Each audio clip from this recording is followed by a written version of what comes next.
Então, bom dia, boa tarde a todos. Bom dia, Américo. E sejam todos bem-vindos. Estamos novamente reunidos para dar continuidade aos nossos estudos sobre mediunidade com Américo Sucena. Gratos por ele ter aceitado o nosso convite para mais esse estudo. Esse seminário será realizado em 4 etapas, conforme o convite que vocês receberam. Os encontros vão acontecer mensalmente. Hoje é o primeiro dia. Este evento é organizado pelo NSP, a Federativa Espírita Holandesa. Meu nome é Maria Moraes e eu faço parte desta organização. O NSP tem como objetivo divulgar a doutrina espírita, colocando-a ao alcance e a serviço de todos os que estejam buscando conhecimento espiritual. Para mais informações sobre as atividades da Federativa, por favor, acessem o nosso site www.nrsp.nl. Para quem ainda não o conhece, Américo é colaborador da Associação Espírita Mãos Unidas de São Paulo, capital, e também é colaborador da Rádio Boa Nova de Guarulhos, e é responsável pelo projeto Imagem, esse projeto que traduz livros espíritas, principalmente os de André Luiz, em imagens. Essas imagens geralmente são usadas nos PowerPoints de palestras espíritas. Bom, lembrando que esse seminário está sendo gravado. Américo, a palavra é sua. Muito bem, agradeço o convite mais uma vez, prazer estar com vocês aí na Holanda. Eu nunca imaginei que eu iria fazer palestra na Holanda sem sair de São Paulo. Muito bem. Esse livro que nós vamos examinar hoje é, para nós, ou para mim em particular, um verdadeiro regulamento interno de reuniões mediúnicas. A pedido dos colaboradores do grupo em que Chico Xavier trabalhava, André Luiz relaciona 73 capítulos com informações a respeito das preparações antes da pessoa chegar ao centro. E começa quando a gente levanta. E vai terminar com as outras recomendações após a reunião. São 73 capítulos importantíssimos.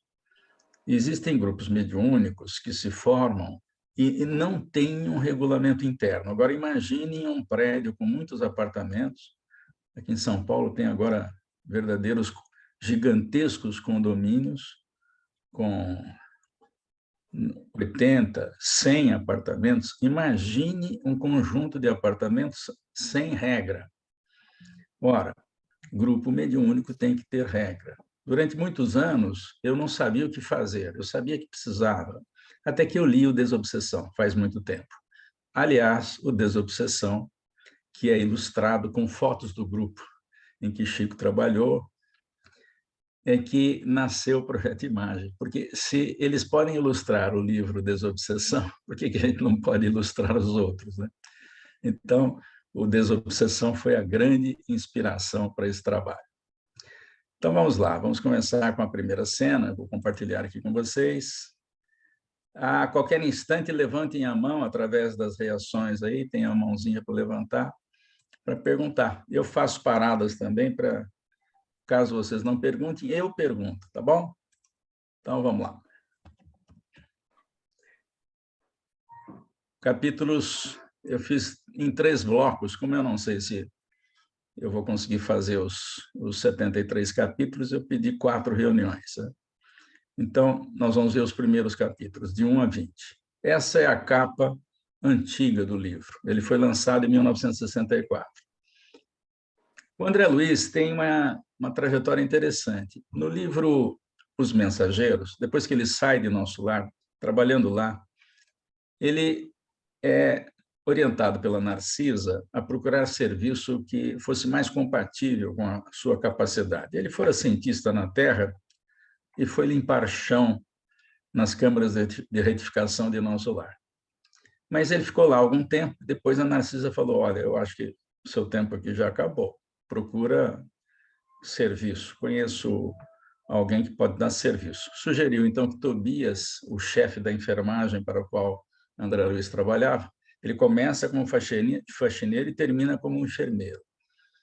E diz ainda que a Narcisa sabia mais de medicina do que ele, lá na vida espiritual.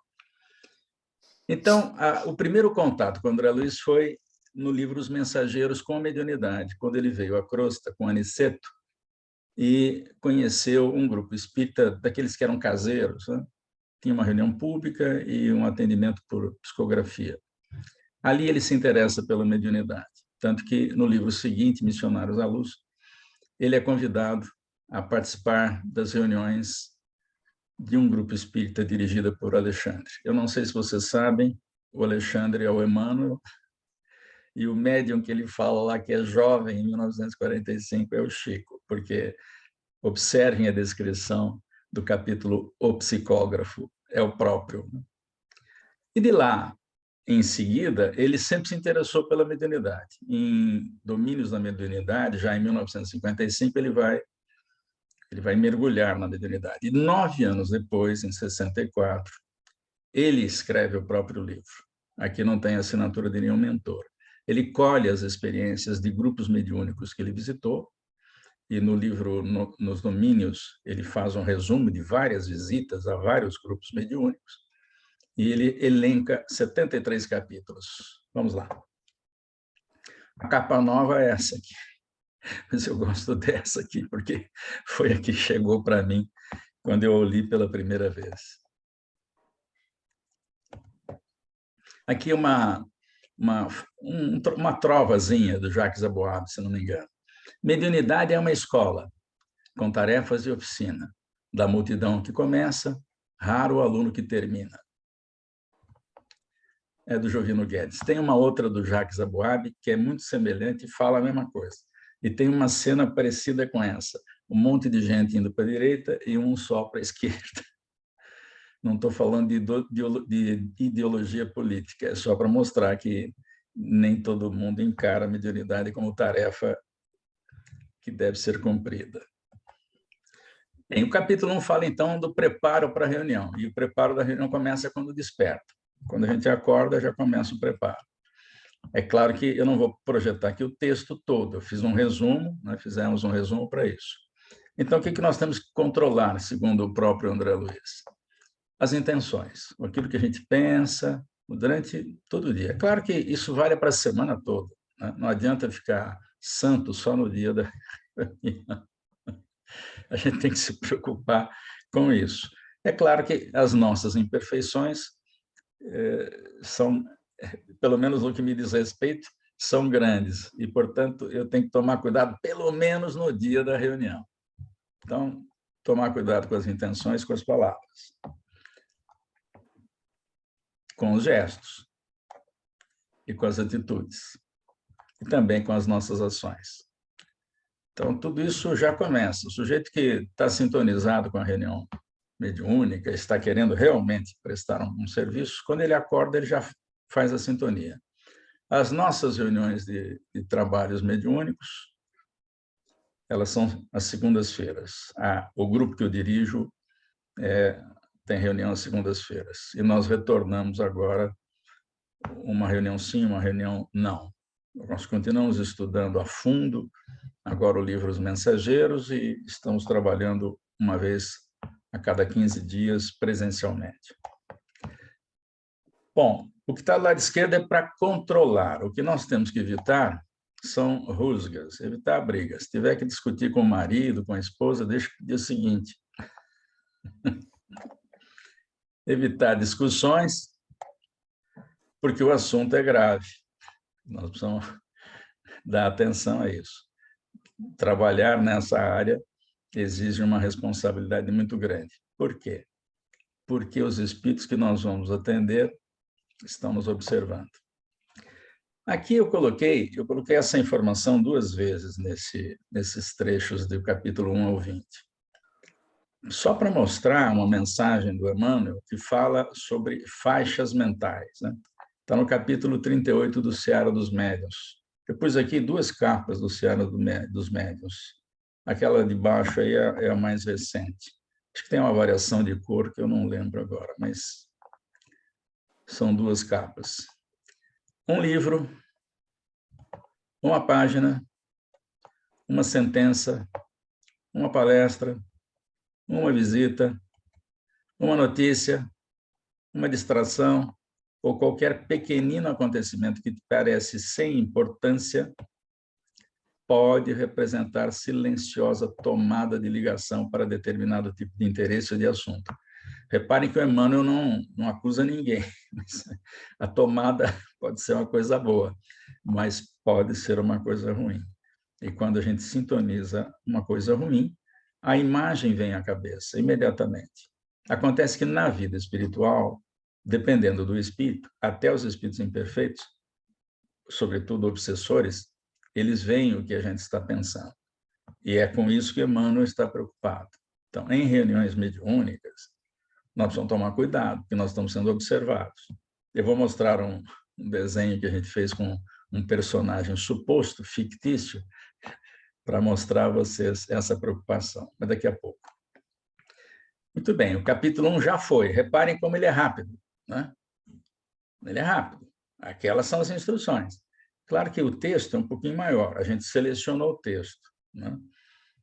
Depois, se vocês quiserem, eu posso disponibilizar esse material. Aliás, eu prometi a vocês um resumo das técnicas de atendimento, porque o seminário Falando com os Espíritos ele é longo, tem muito filme, mas eu prometi um texto, eu me lembrei agora, e eu não mandei, mas vou mandar a vocês, Maria me cobre. Bem, a segunda preocupação do André Luiz é alertar com relação à alimentação no dia da reunião. Então, vamos lá. Itens impróprios. Carne vermelha. Temperos.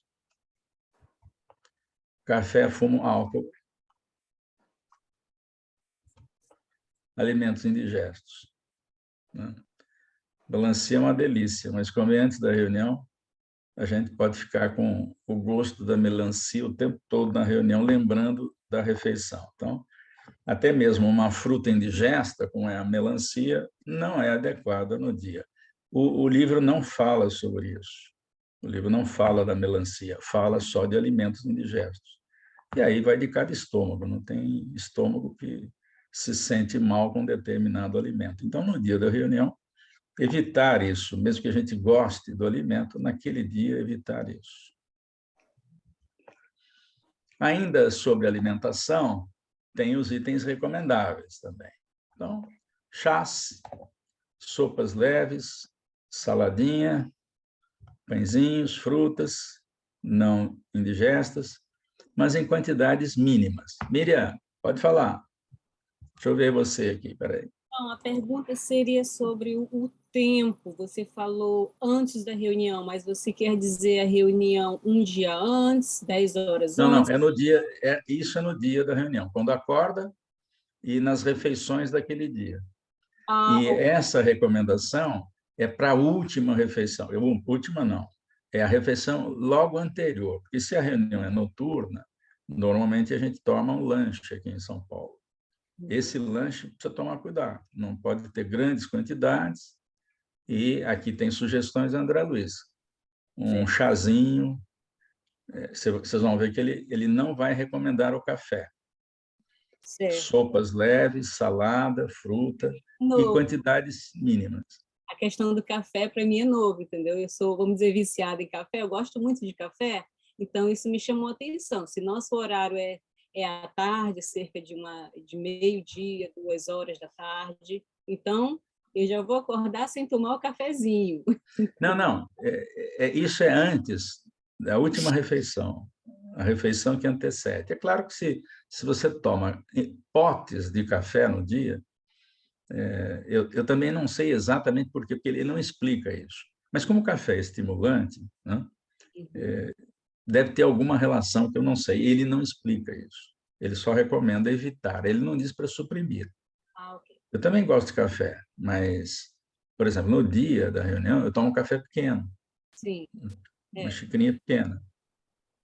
Tá bom, era mais essa questão, entendeu? O tempo, se seria 24 horas, 12 horas antes, 6, mas então é mais essa questão do tempo de digestão no momento da reunião, por exemplo, porque Isso. a digestão seria, tem um A tempo, digestão atrapalha a concentração mediúnica, né? tá certo, Inclusive favorece o sono, né? É certo, comum, por exemplo, se a pessoa come muito antes de ir para a reunião, ela dorme. verdade, tá certo. Eu, por exemplo, eu tenho digestão difícil, né? Eu nunca dormi em reunião mediúnica, a não ser uma única vez. Eu fiz os atendimentos, eu não dirigi o grupo, foi em outro centro espírita, e eu estava cuidando da minha filha, porque a minha esposa ficou com hepatite, e eu fiquei cuidando da filha. Então, eu estava cansado, né? Eu não tenho a resiliência que a Mara tem. E realmente eu cheguei na reunião muito cansado. Fiz os atendimentos e tal, naquele período final, onde se faz a preparação para encerrar, o passe e tal, eu desabei. Mas fiquei sentado, né? Mas não caí no chão, pelo menos, e nem babei, segundo consta. Obrigada. Muito bem, vamos lá. Então, vale pãozinho, frutinha e quantidades mínimas. Tá bom?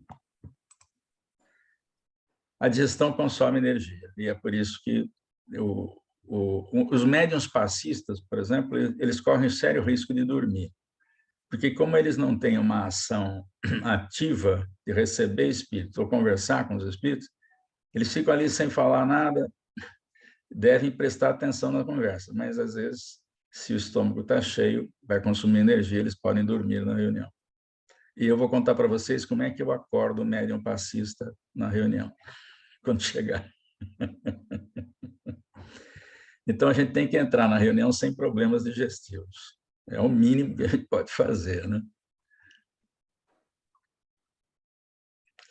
Então, aqui eu vou citar o Domínios da Mediunidade, que é importante. Lá no capítulo 28, de efeitos físicos, alguns encarnados, como habitualmente acontece, não levam a sério as responsabilidades do assunto, ou não levavam a sério, porque esse é o texto integral lá do livro. E traziam consigo emanações tóxicas, oriundas do abuso da nicotina, carne e aperitivos. Então, álcool nem pensar. Além das formas pensamento menos adequadas à tarefa que o grupo deveria realizar. Então, o André Luiz vai visitar vários grupos no Domínios da Mediunidade. Aliás, é um bom livro para estudar em grupo com os médiuns. E num deles é o grupo ideal, que é exatamente o grupo do Chico. Mas nos outros, às vezes acontece isso, né? O pessoal não cuida, acha que é frescura do André Luiz ficar se preocupando com quantidade de café, né? Quantidades mínimas, aí mandam ver. Eu sempre alerto os companheiros que eles podem reforçar o lanche depois que acabar a reunião. Nós, por exemplo, mudamos o horário da nossa reunião mediúnica, que tinha início às 8h30 da noite, 20h30, e passamos agora, quando retomamos, para as 18h30. Então, não é um dia bom, porque é bem na hora do lanche, né, o início da reunião. Então, tem que antecipar um lanche pequeno, ou então não comer nada. Mas também sem nada no estômago é ruim. Quem não tem nada no estômago pode ficar com o risco de produzir um mau hálito difícil. E claro que agora, depois da pandemia, nós estamos trabalhando de máscara, tanto esclarecedor quanto médium, e com a certa distância. Antes a gente chegava muito perto, agora a gente está tomando cuidado com isso. Então não tem grandes problemas de mau hálito hoje. Mas se nós voltarmos ao atendimento normal, sem máscara, bem, aí a gente precisa prestar atenção. E alguns grupos lá no centro tem pessoas que gostam de balinha de hortelã, então fica uma balinha de hortelã ali, um potinho para quem quiser servir, as pessoas se cotizam para manter aquele potinho cheio, né? E a única coisa que a gente recomenda é que cheguem cedo ou já vem chupando bala de casa, ou pega uma bala logo que chega, mas não na hora que vai começar a reunião. Na hora que começar, não pode ter bala na boca, a não ser os passistas, né? Os médiuns falantes e os esclarecedores não podem ter nada na boca, nem o chicletinho básico.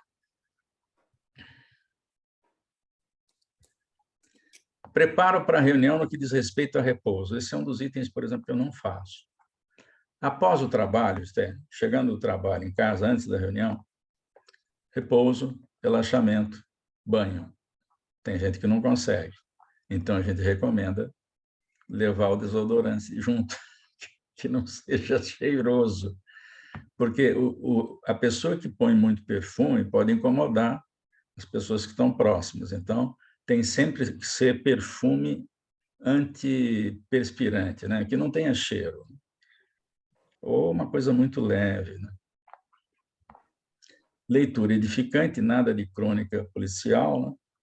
Pensamentos edificantes, para formar minimamente o ambiente. Né?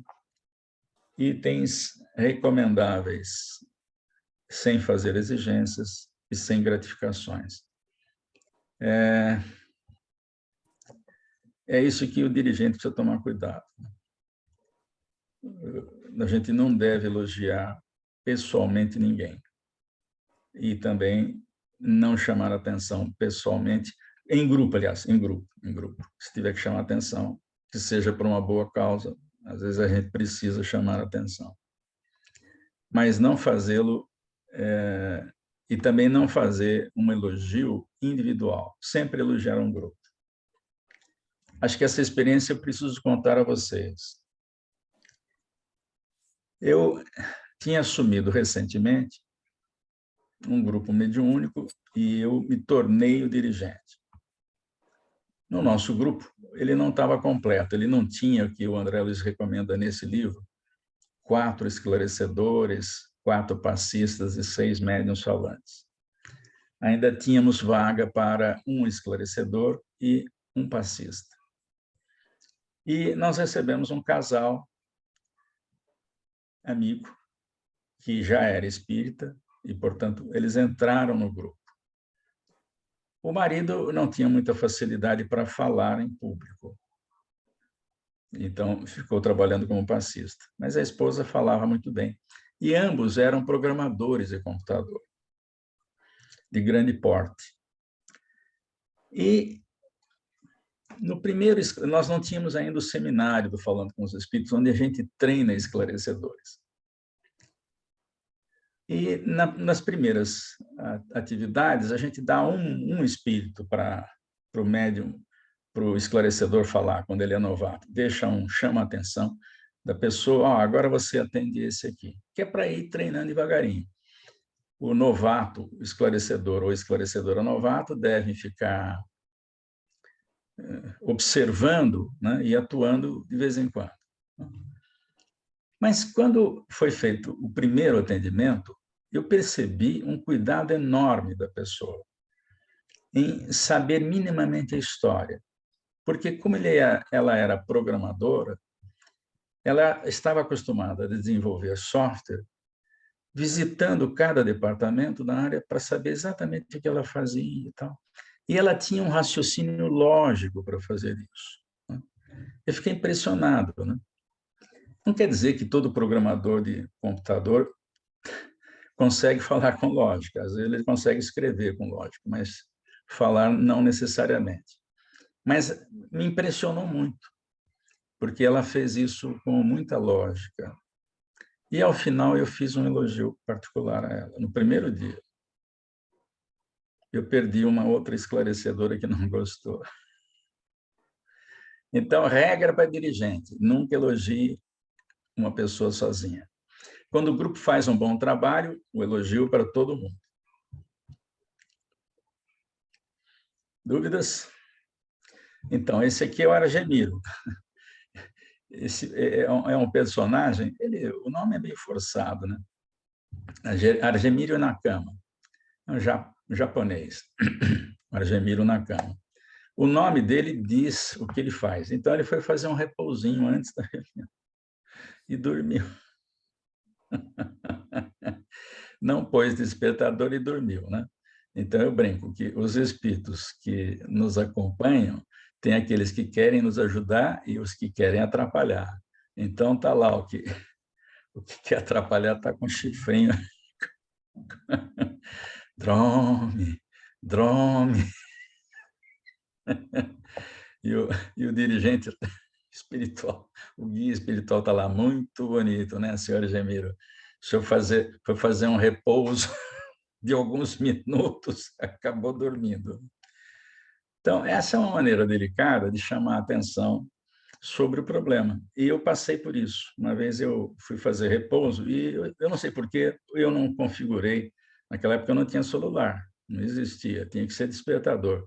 Mas despertador de pulso, às vezes, toca baixinho. E eu não me toquei e quase perdi o horário da reunião. Então, tomar cuidado com o tal do repouso. Olha, uma outra coisa que eu também não faço, que é meditação. Mas aqui diz que a gente deve entrar em prece e antecipar o cultivo. O cultivo do quê? Da simpatia, do respeito, da compaixão produtiva e da bondade oporosa para com os espíritos ainda imaturos. Porque na reunião, às vezes, aparece um espírito difícil lá.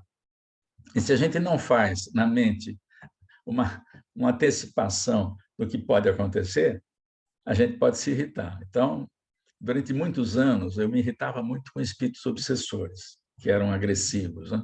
Eu me irritava mesmo. Aí eu fiz, durante algum tempo, essa preparação. Olha, hoje eu não vou me irritar. Chegava lá, me irritava. E hoje eu não vou me irritar. Na semana seguinte, voltava a me irritar. E assim por diante. Mas hoje eu praticamente não consigo, mesmo querendo, não consigo me irritar com os espíritos agressivos. Então, eu não faço grandes preces em casa. Eu chego cedo no centro e lá eu mesmo faço essa sintonia com os amigos, leio uma página com os amigos espirituais, leio uma página e espero o grupo chegar. O dirigente ele tem que chegar antes. Se ele não consegue chegar antes, ele tem que deixar a chave com alguém para abrir a sala de reunião para que os outros vão chegando. Nós vamos falar sobre chegada dos companheiros também. Aqui está o tal do Santoro, né? Santoro Angustino. Esse é um esclarecedor, Santoro Angustino. Então, ele está atendendo um espírito agressivo, que é esse que está do lado direito.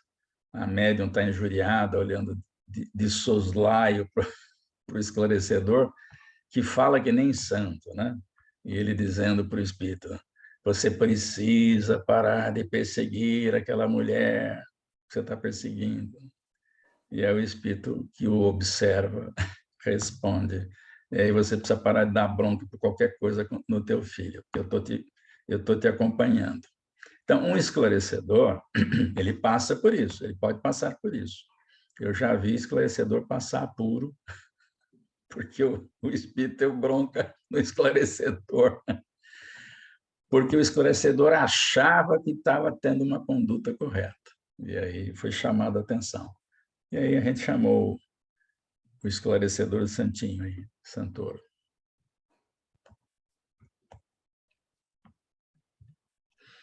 Impedimentos: chuva, vencer os percalços, o frio, o calor, a chuva. Quais as providências? Agasalho, capa, galocha, guarda-chuva. Não é desculpa. Eu não sei se vocês já ouviram uma entrevista do Geraldo Lemos, do Bacelli.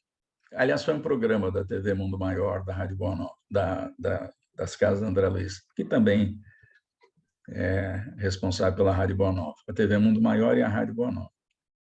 E o Bacelli conta que o Chico, mesmo com chuva, ia sempre àquela Vila do Pássaro Preto, lá em Uberaba, já trabalhando no Grupo Espírita da Prece, para fazer as visitas que ele fazia toda a tarde, mesmo com chuva. E o Bacelli diz que com chuva torrencial, todo mundo entrou nos carros, foi até lá, capa, guarda-chuva, Chico lá. E eles estavam esperando o Chico. Eles ficam na chuva. Agora, na reunião mediúnica, a gente não fica na chuva, então não tem desculpa. É claro que aqui em São Paulo, às vezes chove torrencialmente e alaga a cidade. Aí quem vem do trabalho tem que atravessar determinadas regiões, às vezes a marginal alaga, a pessoa não chega. Tudo bem, isso acontece. Mas, para quem não tem que passar por isso, é só se agasalhar, botar capa, guarda-chuva e ir para a reunião. Por quê? Porque o compromisso é com Jesus. Fala, Maria.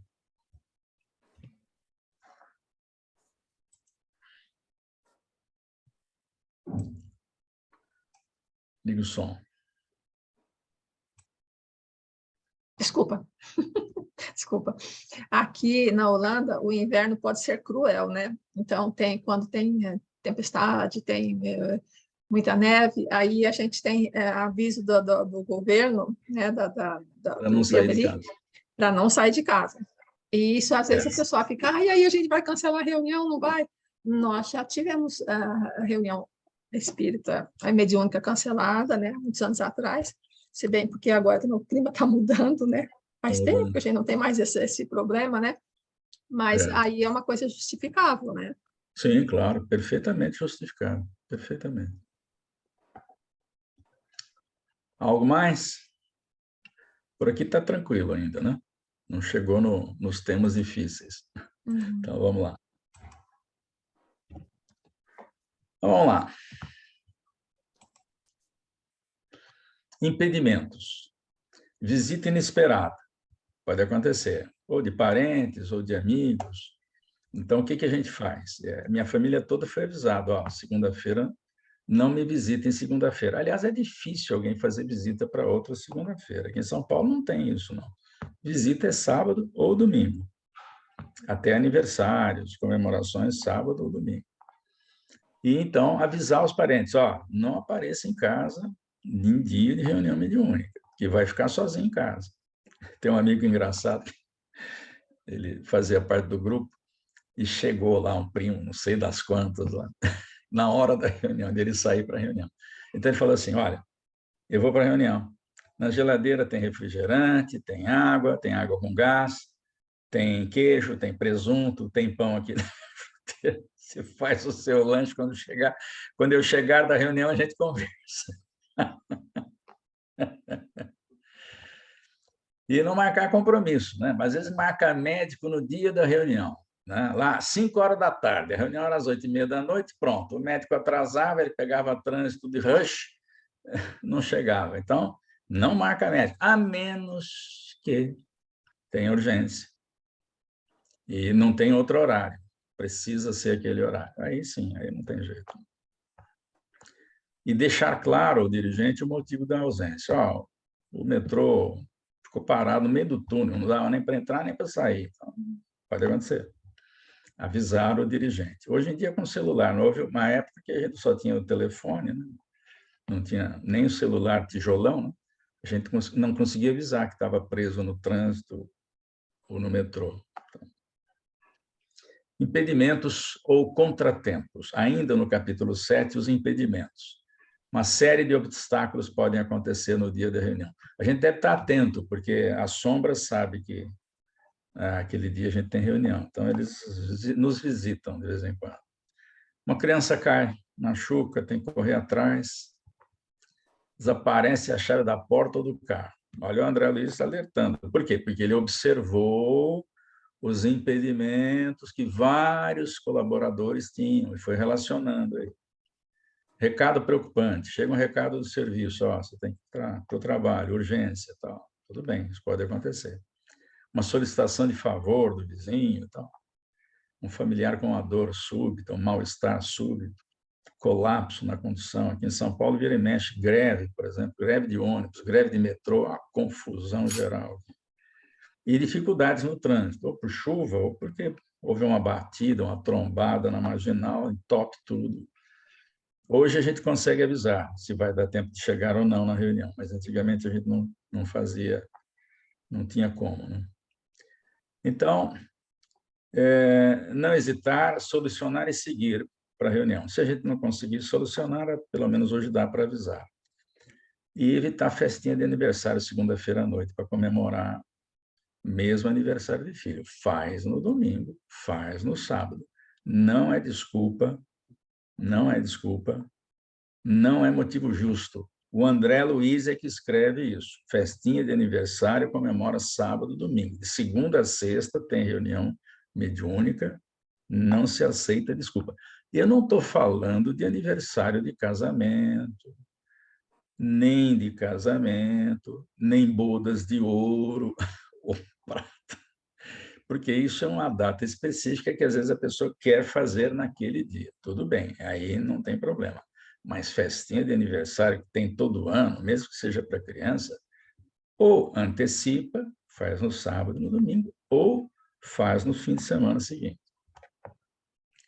E os impedimentos naturais, obstáculos naturais, uma viagem inesperada.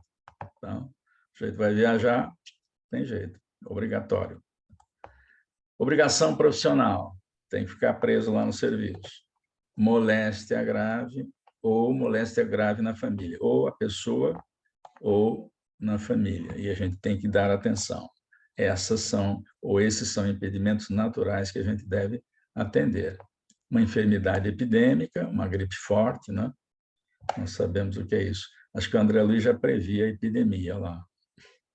Embaraços periódicos femininos, aqui não é só a menstruação também, não, mas também filho pequeno.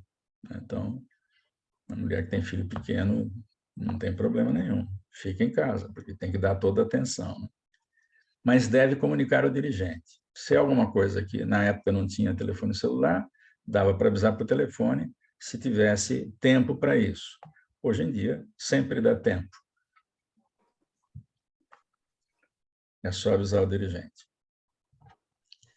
No templo espírita, o ambiente tem que ser seguro, do ponto de vista da visitação de espíritos. E isso a gente faz a preparação, e o centro espírita é o melhor lugar para se fazer reunião. Nós não devemos levar, por exemplo, enfermos para a nossa casa, porque a gente não tem como atender uma pessoa, a gente leva para o pronto-socorro. Então, não se deve fazer reunião mediúnica fora do templo espírita. Lá o ambiente é seguro e tem recursos de hospital, né? Hospital espiritual, né? Os profissionais adequados. Os espíritos sabem resolver um problema. Um caso de uma obsessão súbita, um mal-estar súbito, por exemplo, os espíritos podem ajudar no centro espírita, em casa não necessariamente. E a gente não deve assumir atividades mediúnicas em outros grupos, escolher um só, porque há um desgaste mediúnico a cada reunião. Aqui eu não estou falando de esclarecedor, tá? E tem passistas que assumem 2 tarefas na semana, mas tudo bem. Não sendo aquela quantidade de passes infindável de centros muito grandes, não tem problema nenhum. Mas senão pode haver um desgaste fluídico que é interessante não produzir. O recinto da reunião tem que ser limpo e simples, uma mesa com livro dos Espíritos, ou Evangelho, ou obra subsidiária, uma mesa com número de cadeiras exato para evitar a arrastação de cadeira, sem toalha, sem ornamento e sem recipiente de água. A água deve ficar fora da mesa. Por quê? Às vezes tem um espírito agressivo que chuta a garrafa com a mão, né? Bate na garrafa. O relógio é na parede ou no pulso do dirigente. As pessoas não devem usar nem joias, nem relógio na reunião. Por quê? Para não chamar a atenção do espírito que está sendo atendido. Nós fizemos deixa eu mostrar isso aqui antes. Esse livro foi escrito em 26, só foi publicado em 55. Todo mundo conhece Ivone do Amaral Pereira, Memórias no Suicida. Aqui, a reunião em que eles fizeram na crosta para atender suicidas, no grupo em que Ivone do Amaral trabalhava, teve um espírito suicida, que é esse que está sobre a mulher aqui, do lado esquerdo, e tinha alguns papéis sobre a mesa. E ele começou a pegar os papéis e amassá-los como se fossem pedaços do corpo dele. Então, não deve ter nada em cima da mesa, exatamente para não chamar atenção de coisa nenhuma. A única coisa que a gente tem na mesa hoje é lencinho de papel em caixa e agora álcool gel, porque o álcool gel pode ser retirado também, porque a gente manuseia livros de leitura, depois que manuseia, todo mundo limpa a mão com álcool e depois a gente tira as bisnagas de álcool. Deixa só o lencinho, porque às vezes a pessoa pode espirrar ou pode chorar, quer enxugar a lágrima, né? Se emociona com algum caso, então a gente deixa uma caixinha de lenço ali. Essa é a nossa mesa de trabalho. Vocês estão vendo uma cortina lá no fundo, ela não existe mais. Não existe mais. Então, a mesa não tem nada. O número certo de cadeiras, essa mesa é curta para 14 elementos, mas tem 5 cadeiras do lado direito, 5 do lado esquerdo. Essas 2 nas pontas são para médiuns esclarecedores, para que eles saiam da mesa e a gente não tenha que pedir licença para sair aqui no meio e tal. Então, a gente não tem mais 14 médiuns em todos os grupos. Então, o que a gente faz agora na volta que a pandemia nos atrapalhou? Nós, no máximo, temos 5 médiuns, acho que só um grupo tem 6 médiuns. Então, a gente tira os passistas da mesa, tira as cadeiras dos passistas e deixa só os esclarecedores. Como os esclarecedores ficavam aqui muito perto, agora a gente puxa bem a cadeira para cá, para que as pernas tenham aquele pilar, o pé da mesa, no meio das pernas ali, né? E a gente separa mais essas cadeiras. Deixa médium aqui, deixa médium aqui na ponta, aqui na ponta, aqui na ponta. Aqui, que vocês não estão vendo, aqui para trás tem cadeira, lá no fundo tem cadeira também. Então, os passistas sentam longe um do outro e longe da mesa, para a gente poder fazer a reunião. Fica uma mesa mais vazia, mas a contribuição fluídica existe. Claro que não vai haver aquela mesma interação se estivéssemos todos juntos, mas são tempos difíceis e a gente se adaptou a isso. Não fica nada em cima da mesa, não fica nem um livro, nem copinho de água fluida, nada, nada, nada, nem relógio, nem óculos. Quem não precisa usar óculos, tira o óculos, deixa numa estante que tem do lado que vocês não estão vendo. Aliás, essa história de óculos é engraçada, porque nós tínhamos uma pessoa no grupo que não tirava os óculos de jeito nenhum. Eu perguntei, mas por que você não tira o óculos? Você não precisa dele? Eu falei, é que senão eu não escuto. Fala, Maria. Eu estou vendo a mesa vazia, América, a gente também tem esse cuidado, só que a gente deixa papel e caneta para os médiuns psicógrafos. Tá, eu vou fazer uma pergunta a você. A psicografia é antes, durante ou depois da reunião? Às vezes é durante. Durante o atendimento a espíritos sofredores? Porque a nossa reunião mediúnica, ela ainda não é uma reunião, não evoluiu até uma reunião de desobsessão. Tá bom. Então, há comunicações de psicografia, psicofonia, né? Né? Mas como a gente tem só atendimento mesmo ao sofredor, não é um ambiente adequado para treinar psicografia. Uhum. Então, porque os sofredores estão ali, a gente precisa atender o sofredor. E a gente não atende o sofredor com psicografia, né? Nenhum sofredor se comunica escrevendo. Eles comunicam falando. Então, a gente não tem isso. Mas se tiver, no fim, onde os espíritos necessitados são retirados, e no fim. E antes também não. Por quê? Porque os espíritos necessitados já estão ali. É por isso que a leitura não deve passar de 15 minutos, porque os médiuns já estão sentindo a influência espiritual. Uhum. Apagou a luz, fez a prece, pronto. Já começa a comunicação. Mesmo o grupo novo, que tem aí, agora não lembro quantos anos, mas tem pouco tempo, tem uns 4, 5, 6 anos. Mas o grupo que eu dirigi durante 34 anos era impressionante. Você apagava a luz, fazia a prece, apagava a luz, fazia a prece, dava a comunicação do mentor, em seguida terminava a comunicação do mentor e começava o atendimento. Porque o médium ficava injuriado, sentindo a pressão do espírito. Ele estava ali chorando, com dor. Né? Então, antes, sem psicografia. Então, se tiver que fazer, depois. O estudo antes também não é bom. É sempre no fim, depois que acabou tudo, para não ter discussão. Né? Fala. Aliás, eu espero que no decorrer desses seminários fique claro, bem claro para a gente, para todos nós, a diferença, ou que caracteriza especialmente a reunião de desobsessão e uma reunião mediúnica como é a nossa, que é iniciante. A gente atende sofredores, mas ainda não aqueles casos, né? Bem característicos, difíceis, né? Quando vocês chegarem nesse nível, aí marca um outro dia para psicografia, ou deixa para o final, porque aí os mentores criam um clima adequado, já não tem mais sofredor na sala e tal, porque não é um ambiente adequado quando você está atendendo espíritos agressivos, espíritos sofredores. O clima não é bom. Né? Certo. Fica ali papel, lápis na mesa, alguém pode... Né? A gente percebe o risco, né? Existe. Algo mais? Agora está começando a esquentar o assunto, né? Agora vamos falar dos finalmente aí. Chegada dos companheiros. Aqui tem bomba. Posição respeitosa. Sem vozerio, tumulto, grito, gargalhada. Nada disso. É como se a gente estivesse entrando em um hospital. O ambiente é hospitalar. Sentimentos de compaixão, bondade, elevação de pontos de vista. Enxergar o necessitado como um doente, mesmo que ele seja um espírito agressivo, que aparentemente não tem necessidade, pois tem.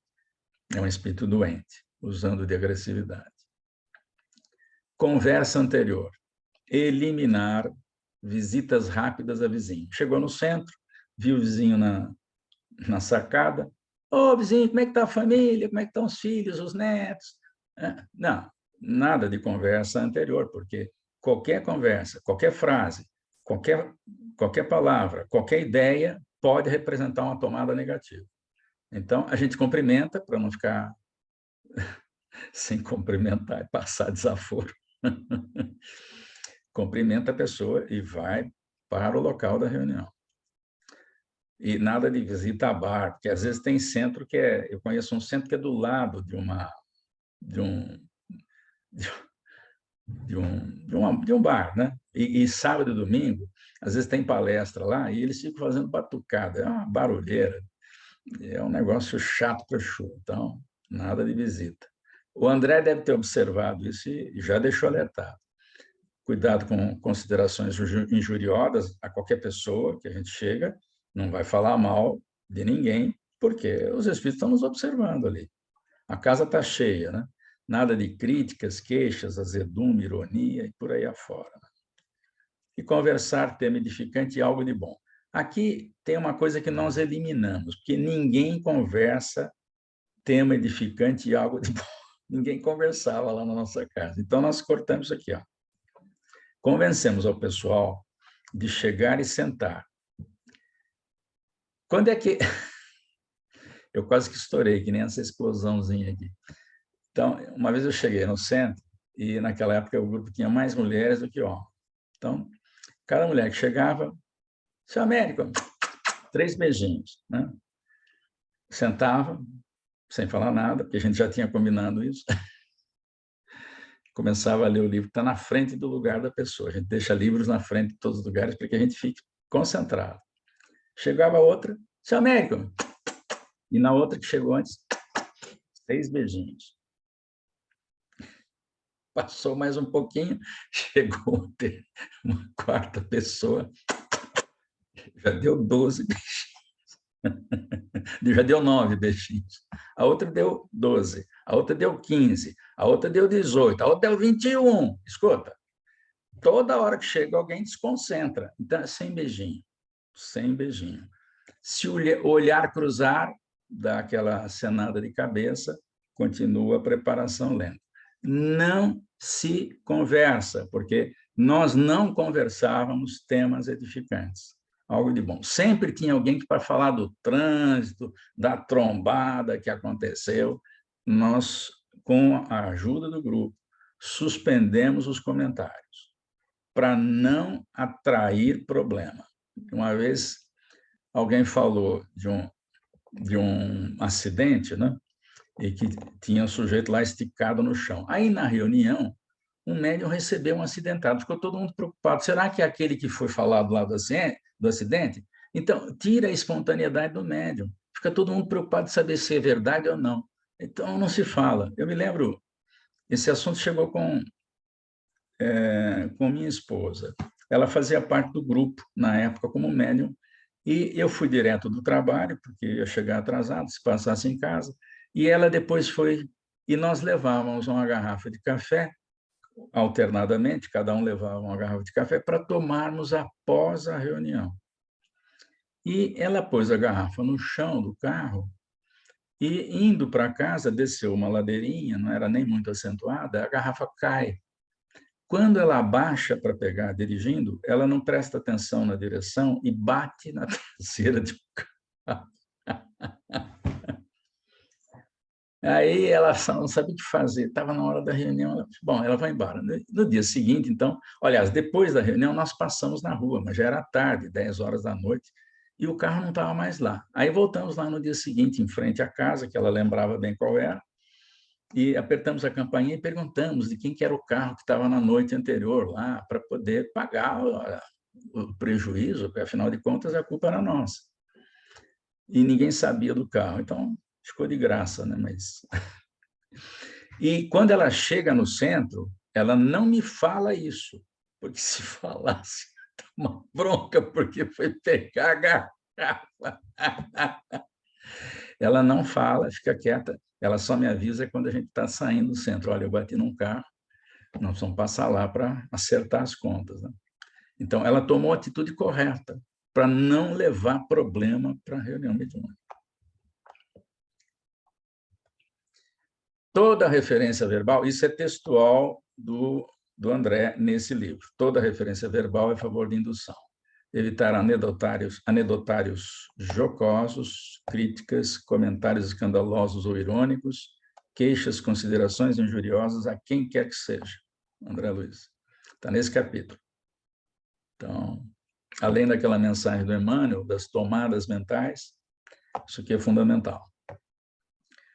E aqui nós criamos um nome de um personagem fictício para chamar a atenção do problema. É o Atoíno Portuno. Atoíno Portuno. O nome parece que não tem nada a ver, mas se você lê separado, ato inoportuno. Ato inoportuno. Então, demos um exemplo fictício, né, que é para prevenir problemas. Sujeito chegando com um colega para o grupo, né? Esse aí, o da direita, é o Atoíno, né? Aí ele fala, tu viu o acidente ali na esquina? Pronto, já fez uma tomada mental que não devia, né?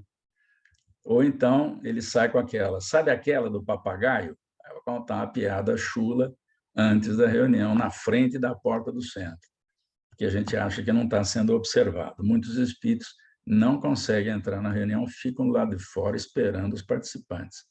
Aliás, objeto do sexto capítulo do livro Missionários da Luz.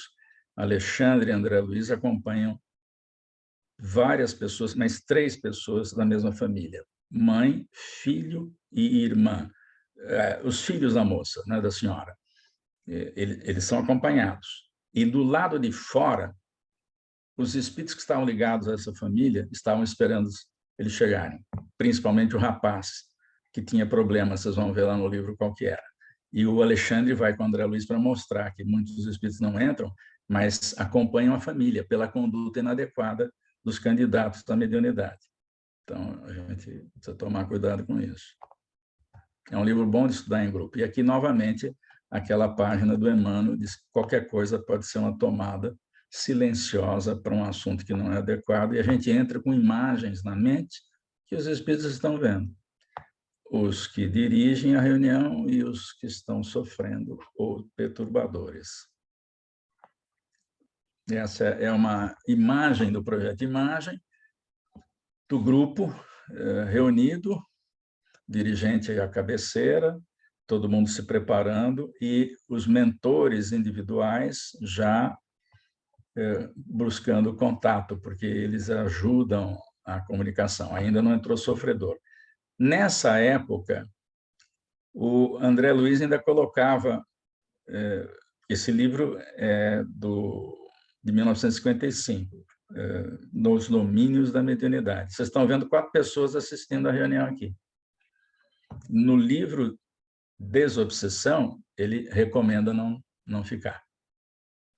Não deve ter plateia. O que a gente faz é o seguinte, quando às vezes tem um caso difícil de obsessão, ou uma pessoa que não está muito bem, e não é dia do passe, ela vai à reunião, espera o início da leitura e o término da leitura, toma passe antes da prece, antes de apagar a luz, e vai embora antes da reunião mediúnica começar. Então, se ela tiver acompanhado com algum espírito, provavelmente o espírito fica ali, às vezes não, vai junto, e a pessoa vai embora. E sem a presença de pessoa estranha. Não entra pessoa estranha em reunião mediúnica. Não é reunião pública.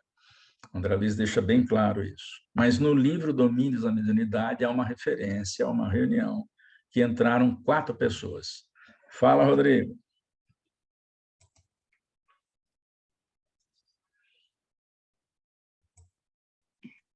Um momento. Eu gostaria de saber por que estão usando óculos escuros.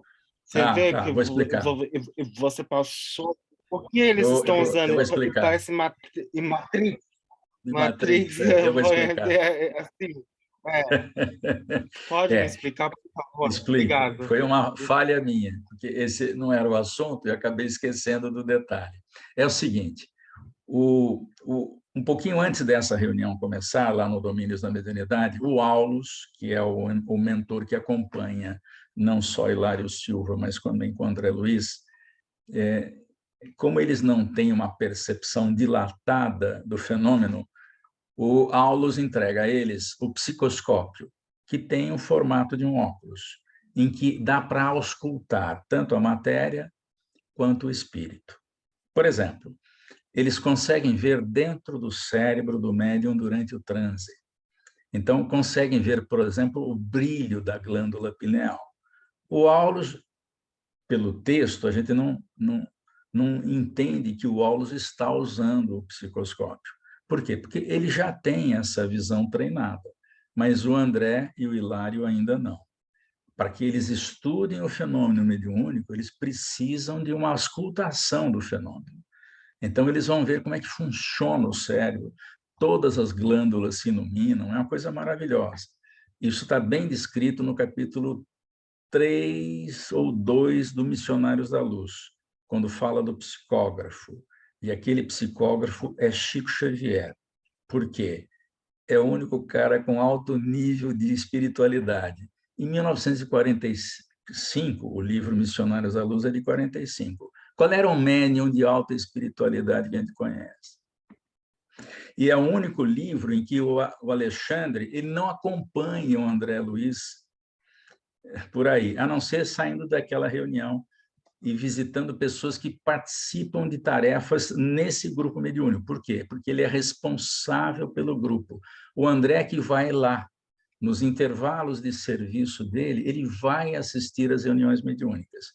Então, Alexandre é Emmanuel, na minha opinião, e Chico Xavier é o médium psicógrafo de alto nível moral que está citado lá. Então, me desculpe, mas a gente tem até a imagem do psicoscópio, né? E hoje nós já temos ensaios desses óculos do futuro, porque o psicoscópio tinha uma câmera colocada na haste para tirar microfotografia. Então, os espíritos que queriam estudar o fenômeno, eles podiam tirar microfotografia, aquilo era arquivado, né? Depois eles estudavam, né, o que estava acontecendo com a foto e tal, depois do fenômeno ter passado. E hoje, vocês viram, o Google fez uma tentativa com o Google Glass, não deu certo, mas colocou exatamente uma câmera na haste e que acionava com comando de voz, né? Take a picture, né? Ela tirava uma foto. Né? Eu tenho um videozinho que, quando a gente passa as palestras do Projeto Imagem, no Domínios da Mediunidade, está na íntegra. Fizemos 56 slides desse livro, mostrando os detalhes dos grupos que o André visitou. E o tal da haste com a câmera, uma câmera microfotográfica. Agora, imagine um livro de 1955 falar em microcâmera. O Chico Xavier é doido, porque não dá para colocar uma câmera na haste do óculos. Dá. Dá. O homem já usou. O Chico Xavier antecipou o uso de microcâmera na haste do óculos. E agora o HoloLens faz maravilhas. Se tiver um tempo, uma hora, eu conto do sujeito que fez a primeira cirurgia com HoloLens, o óculos de realidade virtual, e que usou o metaverso para fazer uma cirurgia de cérebro. Ele é brasileiro, trabalha no nosso grupo, é engenheiro mecânico, é físico e ele fez um curso de medicina nas horas vagas também. E ele foi citado pelo Guinness, mas isso é outro assunto. Algo mais? Ainda falta uma hora, hein? Gostei da sua dúvida, Rodrigo. Foi legal, você está observando mesmo. O André e o Hilório de óculos escuros no meio da reunião é estranho, né? Mas tem explicação. Obrigado. Muito bem. Então, vocês estão vendo aqui que tem assistência aqui, uma coisa que o André Luiz vai sugerir eliminar. Muito bem, vamos lá. Aqui vai falar um pouco do dirigente, né? Ele que é o grande apoio da espiritualidade. Todos são, na realidade, mas o contato do dirigente com o dirigente espiritual do grupo é fundamental. Tem que haver uma boa sintonia, ou deve haver uma boa sintonia. Sobre dirigir grupos mediúnicos, o Chico fala, o André Luiz fala que tem que ter pelo menos de 5 a 10 anos de experiência trabalhando como esclarecedor, né? O dirigente de grupo mediúnico não pode ser médium falante nem passista. Por quê? Tem que ter facilidade para falar, porque ele vai dirigir e vai esclarecer também. Nesse livro, Kardec prossegue, do Adelino da Silveira, vocês sabem da tese de que Chico é Kardec. Isso vai de cada um, né? No livro Kardec procede, o Adelino pergunta para o Chico: quanto tempo de estudo e frequência ao centro espírita seria o mais indicado para que uma pessoa esteja mais ou menos preparada para dirigir sessões de obsessão? E aí a resposta é a mesma. Chico confirma. A meu ver, a pessoa que tiver essa vocação, vocação, hein? Não é qualquer um que vai dirigir. Vocação de servir precisará de 5 a 10 anos para compreender a linguagem dos espíritos que se comunicam. Só aí estará preparada ou preparado, mas está se referindo à pessoa. Então, a pessoa estará preparada para dirigir o serviço da desobsessão. E eu acrescento uma outra coisa, que é conhecimento doutrinário. Um dirigente sem conhecimento doutrinário é complicado. Então, e conhecer a doutrina espírita, no mínimo 5 a 10 anos, mas que a gente perceba que a pessoa realmente estuda frequentemente, né? Voltando aqui ao dirigente, a postura do dirigente. Então, é como se fosse de um pai de família. Ele tem que atender todo o grupo como se fosse o responsável por aquela família. Direção e discernimento, brandura e firmeza. Aqui tem que ter brandura, mas firmeza sem perder, como é que é? Sem perder a ternura, né? Uma frase do... Agora a memória falhando aqui. Há que ser firme, mas com ternura, né? Autoridade com exemplo, hábito de estudo e oração, respeito para com todos, afeição sem privilégios. É só uma pequena lista que o dirigente tem que ter. E sempre ter um substituto. Na ausência dele, a reunião precisa continuar. Eu me lembro que no grupo que eu comecei, não tinha reserva, não tinha 3 esclarecedores além do dirigente, era só o dirigente que falava. Então, isso não treina ninguém, e quando o sujeito não vai, não tem reunião, porque só tem um esclarecedor. Então, por isso que o André Luiz sugere, de 4 esclarecedores, pelo menos, se o grupo tiver, um dirige. Sempre é um esclarecedor que dirige. E eu ia contar uma história. Estou lembrando do detalhe aqui.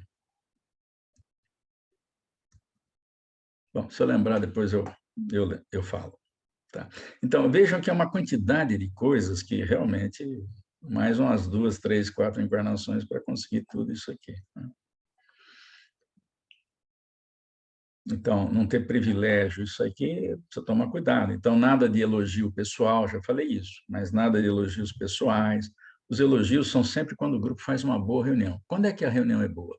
Quando tudo flui maravilhosamente bem, não tem aqueles espaços entre uma comunicação de necessidade e outra, termina uma, começa a outra, está todo mundo ligado, está todo mundo sintonizado, a reunião corre maravilhosamente bem, todo mundo se sente bem. Esse é dia de fazer elogio geral. Pessoal, parabéns, o grupo foi muito bem hoje, me senti muito bem, como é que vocês se sentiram? Ah, também, então tá bom. Elogios gerais. E, se tiver que chamar a atenção, que seja muito, com muito cuidado ou isoladamente, com a pessoa que está criando alguma inconveniência. Pontualidade. É essencial a pontualidade, porque a gente não falha com pessoas importantes. Os benfeitores deslocam-se de outras obrigações e o fracasso é a soma dos retardatários com os ausentes. O André Luiz chamando atenção. O início da tarefa é austera. Fala aí, Miriam. Miriam.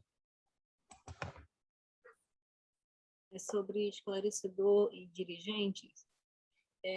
Quanto tempo dura para poder o treinamento de um esclarecedor? Esclarecedor. Ora, eu diria que dura a vida toda.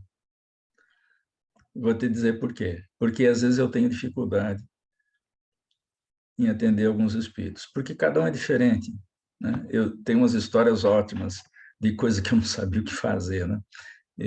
A gente pode contar aí.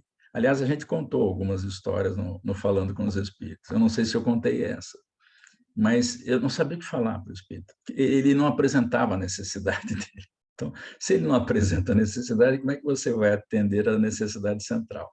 Então, agora, depende. Por exemplo, eu tenho um grupo nosso na casa que tem esclarecedores que trabalham há muito tempo, mas o que entrou recente é o melhor deles. Porque o que mais estuda é o que mais tem aquela sutileza de conversar com o espírito, indagando aquilo que precisa, sem falar muito, usando frases curtas, sem que a frase tenha palavras complicadas. Ele toma cuidado com isso, que é uma coisa que a gente sugere. Né? E ele é melhor que os outros, só que se tiver que substituir, se a pessoa tiver que substituir o dirigente, é um outro que substitui. Por quê? Porque tem 20 anos na casa. Então, isso é muito... A gente não deve, como dirigente, fazer a escolha. Por exemplo, quando a gente tem dúvida em escolher o substituto, faz um rodízio entre os substitutos, para ver aquele que pega a tarefa legal. E pode até ir treinando, mesmo que ele não vá à reunião, ele diz, agora fulano, você vai dirigir a reunião. Passa mais um tempo, agora é o outro esclarecedor ou a esclarecedora que vai dirigir. Porque se a gente define previamente, esse é um erro. A gente escolhe a priori, aí aparece alguém mais preparado, pronto, já fez encrenca. Essa dinâmica que é importante saber como manter essa oxigenação, vamos dizer, porque se um falta, outro falta, mas se não falta, você fez um treino, vamos dizer, um tempo atrás, aí fica lá 7 meses, 1 ano, só um esclarecedor. Você fez um treino um tempo atrás e acabou que você só está fazendo a participação na mediúnica normal, mas não fez mais o treinamento, vamos dizer, não seguiu mais, não foi fazer papel, entendeu? Então, como lidar com isso? Eu acho isso meio difícil, sabe? Difícil. Então, eu hoje faria o seguinte, eu faria um rodízio de algumas reuniões, não todas. Uma por mês, você delega para alguém. E não diz quem é o substituto. E quando a gente não puder ir, quando eu não puder ir, eu falo, olha, eu não venho a semana que vem, você, fulano, faria o comando da reunião? Numa outra vez, agora é você ou outro, porque a gente trava férias 2 vezes o ano, quando eu estava na ativa, né? Então, eu tinha que deixar alguém, porque eu saía com a família, 15 dias em janeiro, 15 dias em julho. Tinha 3 filhas, né? A gente ia para a colônia de férias, enfim. Então, a gente mudava o dirigente que ia cuidar. E não dizer que, na minha ausência, fulano é que comanda. Não. Na minha ausência, é aquele que eu designar que ainda não fez. Porque aí você não precisa definir quem vai ser o seu substituto na falta do dirigente. Se ele faltar, não é uma falta de um dia. Se ele deixar, mudar de cidade, mudar de país, desencarnar, ficar doente um tempão, nessa hora, então, ele define. Ele define quem fica, porque será sempre o mais experiente. Deve ser sempre o mais experiente. Não necessariamente o que tenha mais tempo de casa. E, de preferência, o que tenha mais conhecimento doutrinário. Então, você não precisa definir antes. Você define a cada vez que precisa. Assim, a gente não se engana. Obrigada. Tá bom? Obrigada. Boa pergunta. Vamos lá. Tem mais. O ideal, Américo... Diga. Fala, Denise. Boa tarde. Fala. Então, Boa o ideal num grupo pequeno é que todos venhamos a treinar, né? Todos aqueles que não são médiuns falantes. O André Luiz vai dizer que a gente deve especializar a atividade mediúnica. Eu já fui a grupos aqui no interior de São Paulo que não tem muita gente. E tem gente que é passista, esclarecedor e médio falante.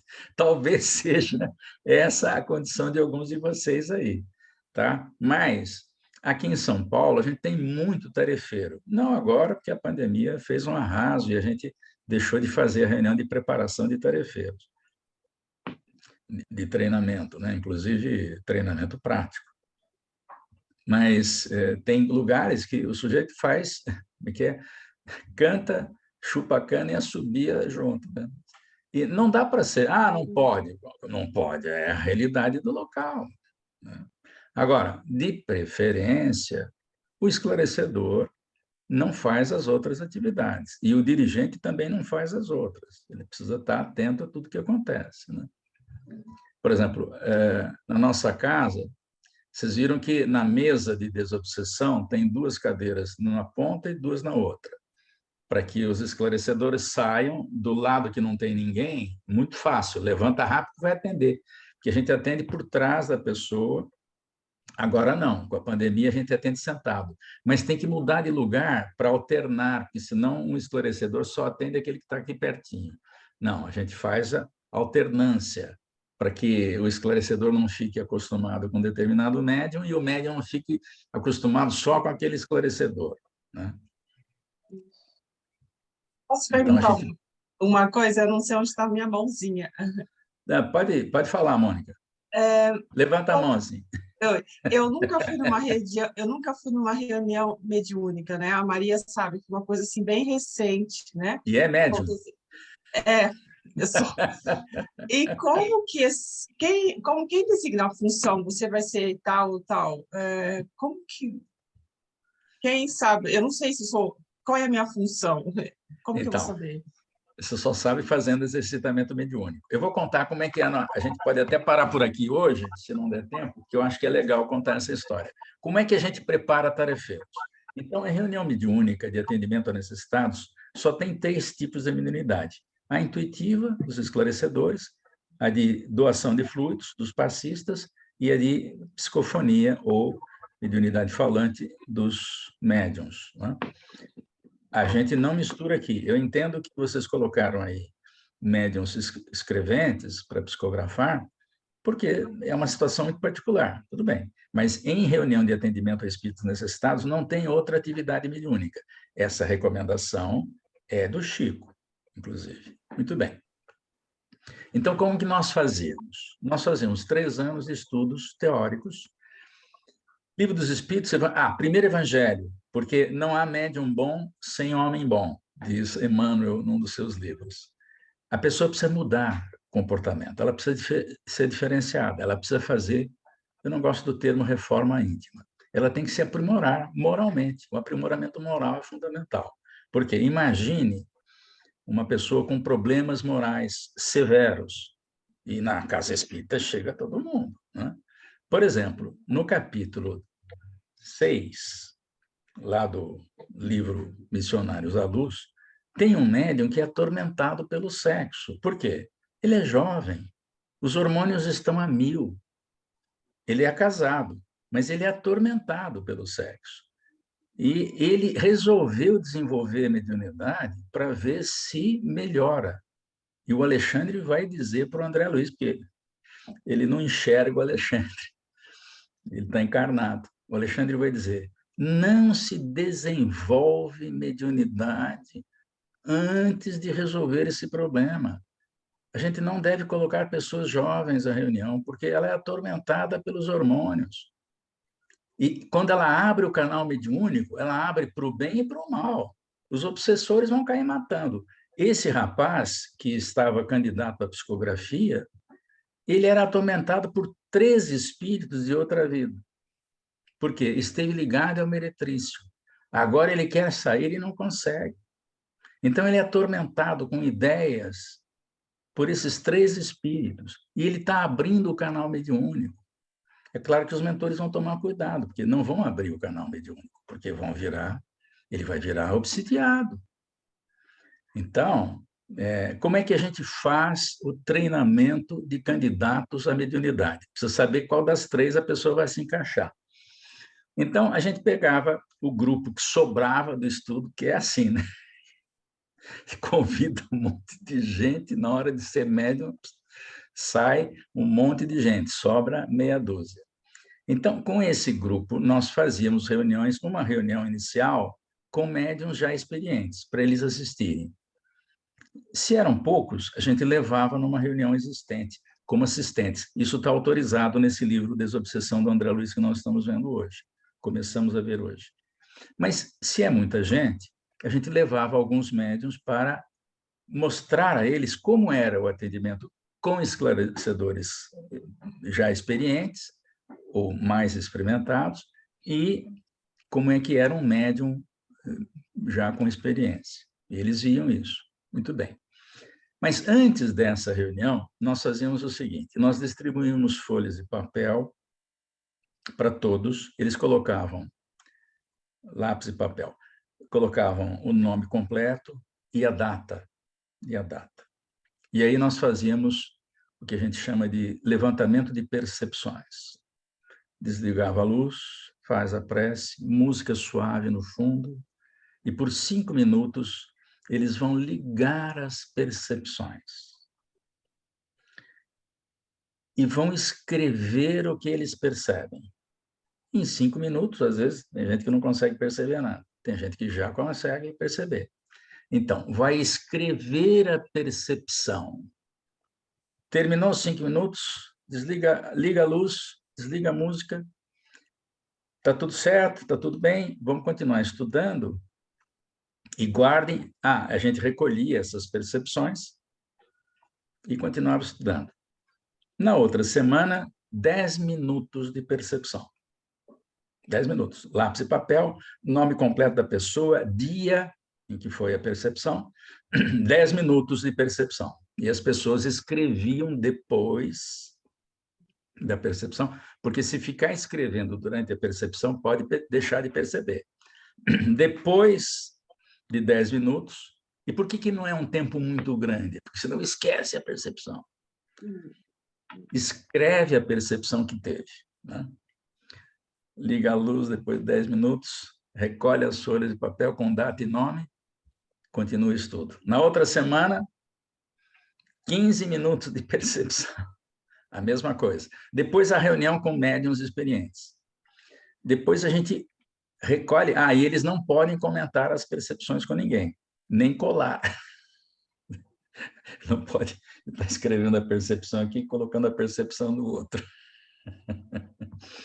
A gente recolhe isso. Então, e a gente separa as percepções por pessoa. Então, tem gente que não percebe absolutamente nada. Vai ser esclarecedor.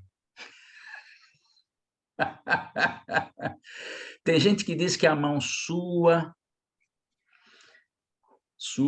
fica fria, às vezes esquenta, doador de fluidos, vai ser passista. Tem gente que sente vontade de falar, mas não tinha autorização para isso. Não era para receber espírito, era só para ligar a percepção.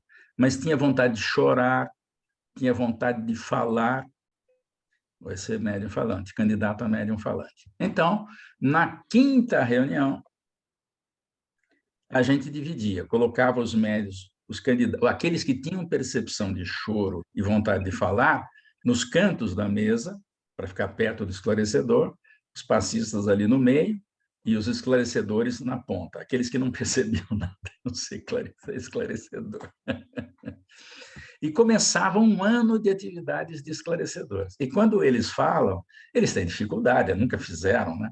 Claro que a gente faz aquela relação de técnicas, eles têm um monte de técnicas que eles vão experimentar. Então, você percebe... Eu tenho uma alegria muito grande, porque no último grupo que nós formamos, eu tinha 2 filhas no meio. A primeira, mais velha, escapou, porque ela saiu de casa para trabalhar longe, foi para outro país, voltou, mas as outras 2 ficaram aqui. E elas aprenderam a esclarecer do jeitinho que esclarecia. Elas pegaram as técnicas, né? Uma delas, inclusive, é psicanalista, porque tem essa habilidade de fazer a pergunta certa, deixa o espírito falar menos que o espírito. Ficou excelente, né? Eu tenho uma alegria muito grande, porque elas pegaram jeitão, Porque não tinham nenhum vício anterior, nunca fizeram isso. Então, foram treinadas realmente para isso. E com isso a gente conseguiu montar 6 grupos, além do nosso mais 5, né? 5 grupos, escolhendo a dedo o dirigente a dedo. E o dirigente complicado pode botar a fundo o barco, né? Obrigada. Então, a gente faz isso, dá trabalho. E não precisa ter pressa. Quanto mais devagar formar o grupo, a gente tem que observar, já passo a palavra a você, Miriam, a gente tem que observar também os trabalhadores nas outras tarefas da casa, para ver se eles realmente assumem tarefas, né? Porque é muito comum a gente dizer que precisa trabalhar na área social, e acho que vocês não têm tanto esse problema, mas aqui nós temos, né? Nós temos muita pobreza aqui, e nós convidamos todos a participar das tarefas da sopa, da distribuição de alimentos. A pandemia bagunçou bastante isso aí, eu não sei, vai ter que retomar lentamente tudo isso. Fala, Miriam. Então, toda essa forma que você explicou, isso são para trabalhadores, pessoas que já estudaram a mediúnica, o estudo mediúnico, aí seria o próximo passo saber... Isso não é para público. Não é para público. Mediunidade a pessoa tem, então, antes disso, a pessoa tem que seguir os estudos, tem que estar ali fazendo... ser um trabalhador e um estudante, né, da doutrina e seguir a mediunidade. Né? É para quem faz o curso, né? Porque frequentador vai na reunião pública, ele vai uma, falta 2, vai uma, falta 3, né? Aí não. Mas no curso, a gente tem controle de falta. Isso é importante, hein? Controle de falta, porque se tiver muita gente, onde é que você tira os excessos? Você tira na falta. Olha, quando começa o curso, tem aquelas 50 pessoas na sala. A gente tinha isso lá no centro. Pessoal, falta é nota de corte para quem quiser trabalhar mediunicamente. Nota de corte. E não diz quantas faltas, porque pode variar de grupo para grupo. É como a nota de corte no vestibular. Se tem muita gente, a nota de corte sobe. Se tem pouca, desce. Né? Então, nota de corte, envolvimento em tarefa, participação em seminário de outros palestrantes em dias especiais para isso, que a gente fazia, participação no curso. Como participa no curso? Uma coisa é eu chegar no curso e ficar lá no fundão, esperando o tempo passar. Outra coisa é eu levantar a mão, escuta, dá para o senhor repetir o que o senhor falou aí, que eu não entendi direito. Ah, mas não pode ser assim, não pode ser assim. Aí você começa a perceber aqueles que têm vontade real ou aqueles que estão só passando o tempo. Fala, Denise. Eu também vejo, Américo, que, na verdade, isso a gente tem que seguir fazendo mesmo com aqueles que já trabalham, né? A reciclagem. Porque é comum a gente, como ser humano normal, a gente está sempre escorregando, né? Isso. Então, a gente necessita desse trabalho continuamente, né? O estudo, a participação. O nosso grupo aqui, como é formado, cada um de um grupo, lógico que a responsabilidade é sua própria, né? Mas o estudo, a pessoa tem que estar ligada, cada um tem que estar disposto a participar da sua casa, a realizar os trabalhos, porque esses são requerimentos, né, para te participar de um grupo mediúnico, tu realizar tarefas dentro da tua casa, né? Eu acho que a maioria faz isso, creio que faça, mas é exatamente isso. A reciclagem é continuar participando sempre disso, mesmo que eu já tenha visto 10 vezes. Apareceu aí, vamos lá, né? Nós fazíamos, antes da pandemia, uma reunião mensal com todos os grupos. Nem todo mundo ia, até porque alguns trabalham no sábado de manhã. A reunião era sábado de manhã, todos os grupos eram convidados, inclusive os dirigentes. E eu anotava a presença de todos. Eu sou o diretor doutrinário do Mãos Unidas, então o uso da autoridade me é devida. Nem todos vão, mas isso é problema deles. Cada um vai enfrentar as consequências da própria conduta diante da própria consciência depois. O que a gente percebeu na pandemia, Denise, foi que o estudo aprofundado, e a gente fazia isso no sábado, descia fundo no capítulo dos livros Domínios da Mediunidade, Missionários da Luz. Quando você desce fundo, você percebe a responsabilidade que é ser médium na Terra. Percebe? Porque lá no livro Os Mensageiros, o segundo livro da série, na vida espiritual, lá em nosso lar, não são todos os núcleos que têm essa estrutura. Lembrem-se que nosso lar está no umbral light, mas é umbral. Tanto que é uma cidade medieval, tem muro. Ninguém entra em nosso lar, dá licença de eu poder entrar? Não, tem muro, tem defesa magnética. Lá tem um instituto de preparação de mãe, de pai, Instituto da Paternidade e da Maternidade, Instituto dos Trabalhadores da Medicina, está escrito isso no capítulo 13 dos Mensageiros. Um Instituto de Medicina para quê? Para preparar médiuns, aliás, para preparar médicos cirurgiões, clínicos nas várias áreas, enfermeiros e trabalhadores da obediência. Tem o Instituto da Obediência lá, Instituto dos Administradores. Toda pessoa que encarna na Terra com alguma supervisão se prepara para a reencarnação, porque preparando já dá errado, imagine se não prepara. Tem o Instituto da Obediência, onde aqueles que ou precisam aprender a obedecer e não fizeram isso ainda, já mandaram muito, agora vão obedecer, ou aqueles que mandaram mal, como a gente diz, como os jovens dizem, mandaram mal, agora vão obedecer. E é engraçado, porque mesmo eles querendo mandar, eles não conseguem. Não conseguem, eles vão obedecer. Porque precisa aprender. Eles pedem isso, não é imposto.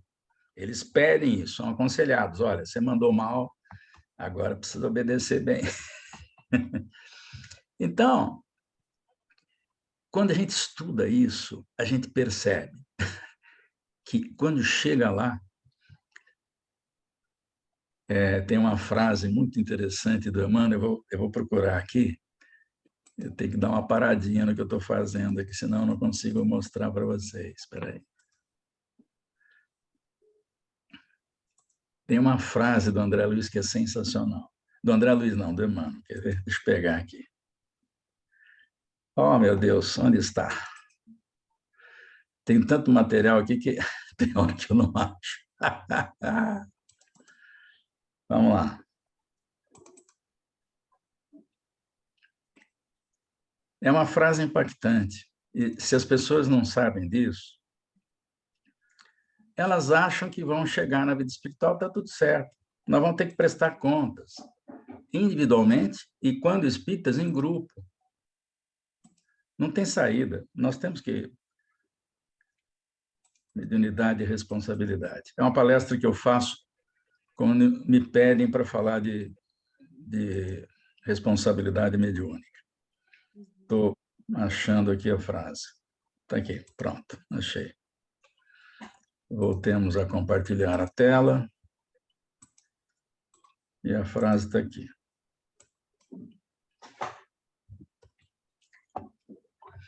O lugar para onde o espírito vai após a morte depende de suas posses morais. Ah, quero ir para Nosso Lar. Depende da posse moral. Aliás, eu tinha esquecido. Isso é do Pascal, lá no Evangelho segundo o Espiritismo, livro publicado em 1864, Verdadeira Propriedade. Então, aqui na Terra, se eu quiser ter um apartamento na cobertura na Vieira Soto, lá no Rio de Janeiro, o metro quadrado mais caro do mundo, eu dependo das posses materiais. Na vida espiritual, se eu quiser morar bem, eu tenho que ter posse moral. E não tem posse moral quem não assume compromissos.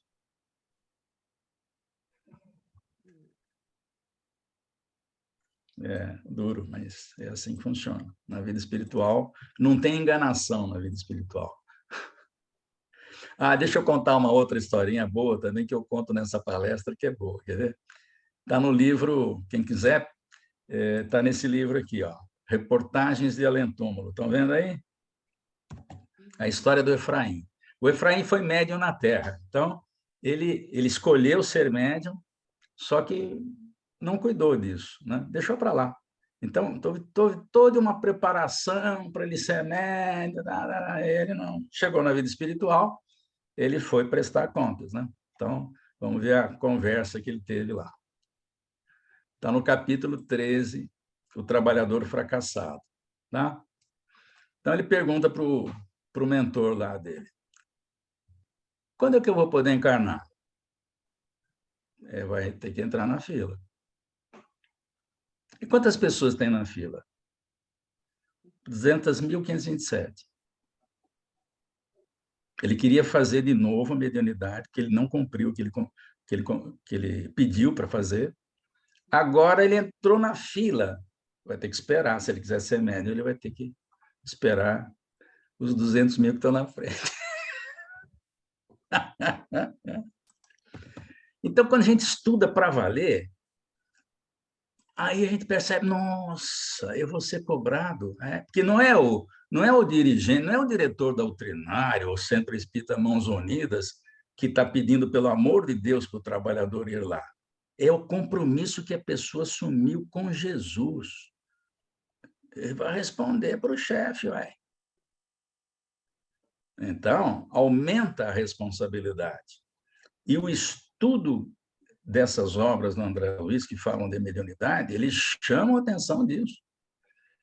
Aí você não precisa nem botar a chamada mais. Eu percebi que na pandemia, o grupo que eu dirijo, que é um grupo novo, tem pouco tempo, dificilmente faltava as reuniões de estudo. Eles foram ver lá as desencarnações, na segunda parte do livro Obreiros da Vida Eterna, e eram 5 desencarnações, 3 espíritas, um protestante e um católico. E o resultado da desencarnação é fruto da conquista moral. Então, dos 5, só um não passou perrengue na desencarnação. Só um. Só um não passou perrengue. O que mais trabalhava. O que mais trabalhava não passou perrengue nenhum. Está lá no Céu e Inferno também, né? Também tem vários no Céu e Inferno. Segunda parte, Aliás, do Céu e Inferno eu adoro. Já fizemos até programa de rádio com a história da Condessa Paula. A Condessa Paula era uma mulher muito rica, que nas encarnações anteriores ela se preparou na pobreza remediada e na pobreza absoluta. E quando ela aceitou a prova da riqueza, ela já estava escolada, e ela foi uma pessoa rica e não viveu só 37 anos, não precisou mais. Passou na prova, foi embora. É uma história maravilhosa que o Kardec conta. Aliás, quem conta é ela mesma, mas quem fala das qualidades dela foi uma pessoa que a conhecia. E sugere, então, a Kardec para evocá-la na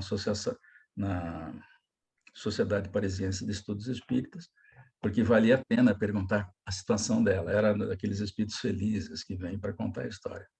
E ela dá um show muito humilde, muito simples. Nossa, a gente até mandou fazer 8 desenhos da historinha que tem dela no Evangelho. Que legal. Américo, porque a gente está vendo aqui, não é surpresa para ninguém, né? Mas como coordenadores de grupo espírita, de estudos, né? As dificuldades que a gente passa é a falta de estudo que... falta de estudo. É só a falta de estudo, porque aí o pessoal chega ao cúmulo de fazer pergunta: a quem estamos servindo? Gente, quando o espírita faz essa pergunta, está confuso, né? Então, é falta de estudo, porque quando a gente estuda, a gente vai aprofundando nisso, tudo que você está colocando aí, né? E chega à conclusão que ninguém cobra ninguém, é a nossa consciência que nos cobra. A consciência vai cobrar. E já pensou ficar na fila para reencarnar, ter 200 mil na frente? Deus me livre. A gente quer... E a consciência acusando: ó, tá vendo? Você não fez aquilo que você tinha que fazer. Ó, tá vendo? Você não fez aquilo que você tinha que fazer. Pronto. Aí é um inferno. É verdade. E o tempo passando. Não fez isso, e o tempo está passando. E o reloginho. E o tempo está passando. E o calendário virando. E o calendário virando. E a gente, às vezes, perde tempo com coisa que não tem nada a ver, né? Gente do céu. Sim, mas, enfim, é o nosso nível ainda, né? Mas, se quisermos voltar a reencarnar aqui, é melhor rever, né? Enquanto há tempo. Fala, Rosana, você está de férias, eu vi que você está num solão aí. Oi, Américo, tudo bom, pessoal? Eu não quero abrir a câmera, porque eu realmente estou na praia. Eu queria saber, coloca para a gente o nome. Eu quero ver a praia. Eu não quero fazer raiva para você, não, mas eu estou no Mar Azul de Marbella, na Espanha. Mas eu queria saber o nome desse livro, da Prova da Riqueza, por gentileza. Abraços. Peraí, a Prova da Riqueza? Sim, do livro. Qual é o livro que conta essa história? Não, é o Céu e Inferno. É o livro Céu e Inferno. Tá, o Céu e Inferno, ok. Condessa Paula. A Condessa Paula. Ok, nós já passamos lá. Já passamos isso lá. É mesmo. É só recordar, que vale a pena. Obrigada, eu adoro. Abraços, obrigada. De nada, boas férias. Obrigada. Isso aqui é compromisso. Está em férias, mas está participando. Tá vendo? Eu estou na praia, mas eu estou aqui, viu? Eu estou aqui, mas eu estou aí. Viu? Obrigado, imagina. Eu adoro ouvir você. Para mim é um estudo, é mais importante. Beijos. Mas o livro Céu e Inferno é tão interessante, né? Nós estamos terminando o estudo desse livro em grupo, né? Aqui no Allan Kardec. E outro dia, e a gente está sempre aprendendo, né, Américo? Passa coisas batidas, aí aparece um exemplo. Aí nós tínhamos um caso lá, um caso muito interessante, não vou citar agora o caso, mas só para dizer que a gente estudou um caso de um espírito sofredor lá, né? E eu pensei, uou, essa é a explicação de um problema que está acontecendo agora. Sabe, quando você, por analogia, você fala, uou, tudo tem a ver com esse tipo de ação e reação, né? Bem interessante, muito interessante.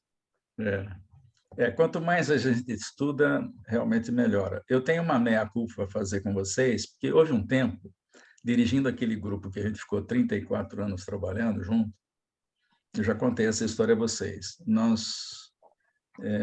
Foi o grupo que deu origem ao Mãos Unidas, porque nós estávamos saindo de um outro centro espírita por uma altercação lá, um problema que houve entre outros companheiros, e eu podia escolher ou ficar naquele grupo ou sair. E eu não tinha a experiência de começar um grupo do zero. Então, eu quis começar com um grupo novo, que tinha que fazer estatuto, tinha que procurar uma sede, tinha que alugar uma sede, tinha que comprar uma sede. Era um desafio, e eu quis viver esse desafio. Então, nós fundamos o Mãos Unidas. Então, Mãos Unidas começou de um jeito que ninguém imaginava que ia começar. Os trabalhadores que se afinaram com esse companheiro que saiu, formaram dois grupos mediúnicos. A gente não tinha público, não existia o centro. Então, ele começou com 2 reuniões mediúnicas. E a reunião mediúnica sempre me trouxe muito prazer, porque esse aprender com os espíritos necessitados é fantástico. E, durante muito tempo, eu releguei o estudo. Muito tarde, eu percebi que, nossa, a gente precisa estudar. E a pandemia provou que o estudo detalhado mostra que nós somos responsáveis. Então, não é que o médium trabalha para o Américo, no grupo do Américo, ele que manda. Não, não é o presidente do centro que está te obrigando, não é o Mãos Unidas. O compromisso é com Jesus. E aí muda de figura.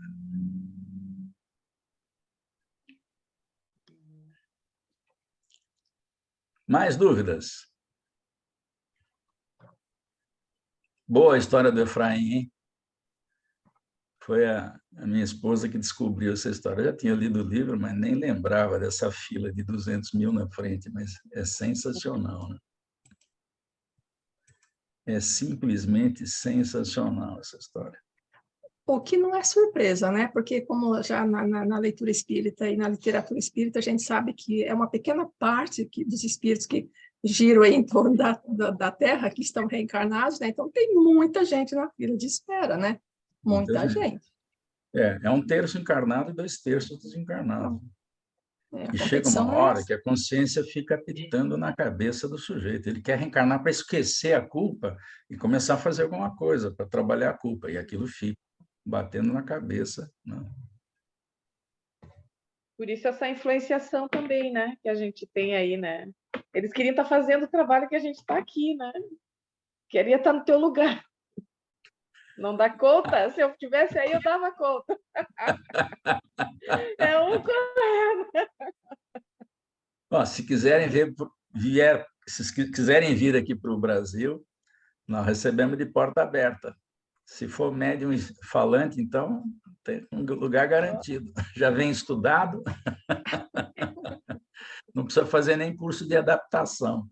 Porque esse é um outro problema, né? É muito comum a gente receber pessoas na casa que dizem que são médiums e trabalham em outro grupo. Ora, eu preciso conhecer como é que é isso. Então, o que a gente faz? A gente pede o que a pessoa estudou por escrito da direção do centro espírita de onde ela vem. Quero saber que livros ela estudou. Quero saber a frequência. Então, vamos supor que a pessoa tenha frequência adequada e estudo de obras básicas para começar trabalho mediúnico. Porque não vai precisar ler toda a literatura espírita, porque senão ele não vai trabalhar mediunicamente nunca, né? Porque só o Chico tem 538 livros publicados, mais os 13 do Kardec. Então, tem que ser o mínimo necessário para começar. Depois, a gente quer ver a pessoa mediunicamente, né? Para ver se ela não avança no gogó do esclarecedor. Uma vez, uma médium já experiente, nós temos umas reuniões, ou tínhamos, né? Durante o período de férias, os 6 grupos, férias, né? A maior parte viaja. Mas quem estivesse em São Paulo, a gente fazia o que a gente chama de plantão. Um grupo plantão, com até 14, de quem estiver. Só precisa avisar o dirigente, que também está de plantão, para saber se o grupo está completo ou se abre um outro. Não precisa ter os 14, pode ter meia dúzia num, meia dúzia no outro. Então, a gente fazia o plantão. No plantão, eu já tinha treinado essa médium, acompanhado o treinamento dela antes dela entrar no grupo que não é o nosso. E no plantão, nas férias, ela recebeu um espírito muito bravo, e no final da reunião ela me disse assim: Américo, a vontade que eu tinha era de te esganar. Quando você veio falar comigo, eu tinha raiva de você. E eu não sei explicar, eu tenho raiva de você. O espírito tinha raiva de mim. E ela tinha vontade de me avançar no pescoço. E ela ficou firme lá.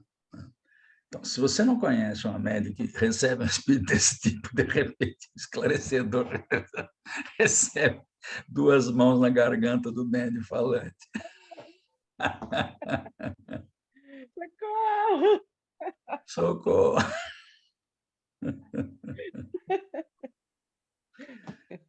Fala, Miriam. Tá bom essa questão a reunião de hoje, hein? Todo mundo falando, legal, vamos lá, Miriam.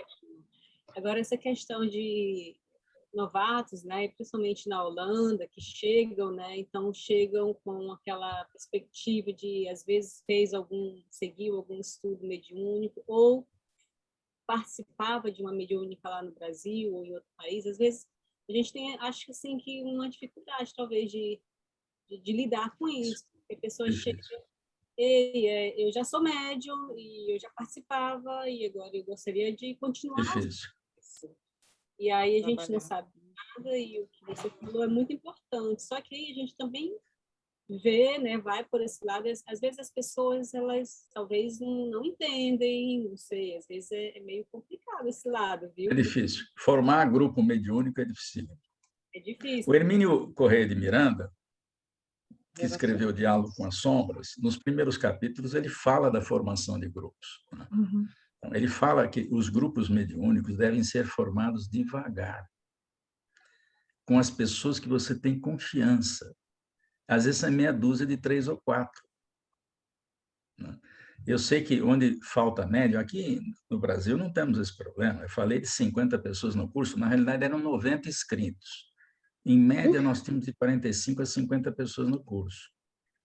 Né? Aí vocês não têm essa quantidade.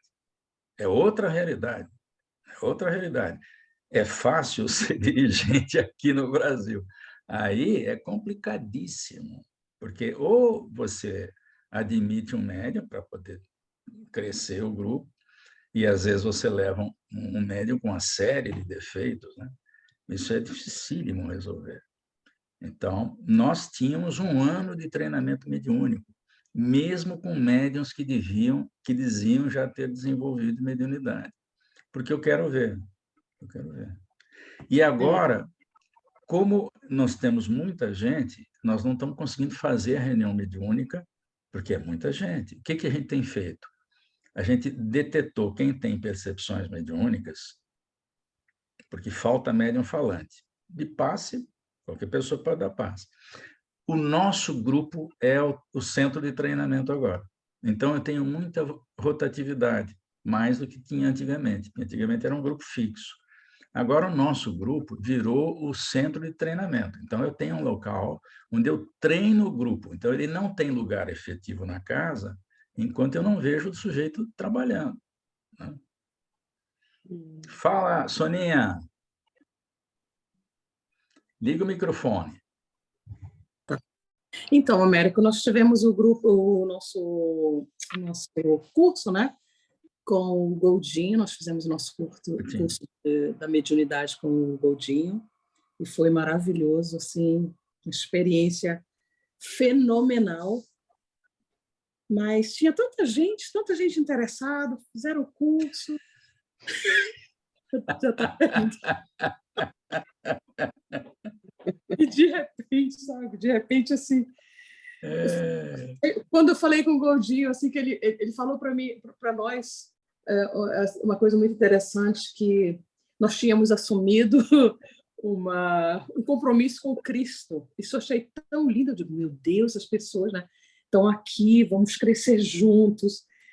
Mas, de repente, sabe, foi um para um lado, foi um para o outro, foi... Eu digo, meu Deus do céu, que... Aí cada vez o nosso grupo reduziu, mas ficou assim.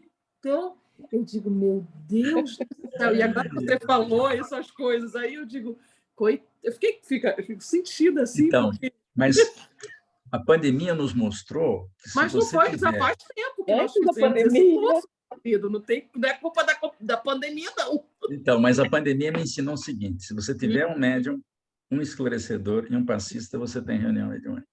Não precisa ter 14. Sim. Verdade. Mas muito, como você falou, né? Aí no Brasil tem uma carência, e aqui tem muito mais, porque nós não temos casa mediúnica, nós temos grupos, né, formados com os espíritas aqui, e aí nós nos reunimos para estudar, né, e estudar a mediunidade também. Mas aí tanto os que eram do nosso grupo de estudos do Oeste e fizeram um curso da mediunidade, também desistiram com a ideia de que estou lá, não sou médium, não sinto nada, estou lá para quê? Então, no estudo isso aparece, né? No estudo isso aparece. Então tem que estudar um pouquinho mais, né? Mas não tem jeito, é difícil. Formar grupo mediúnico, se fosse fácil, nós não estaríamos na Terra.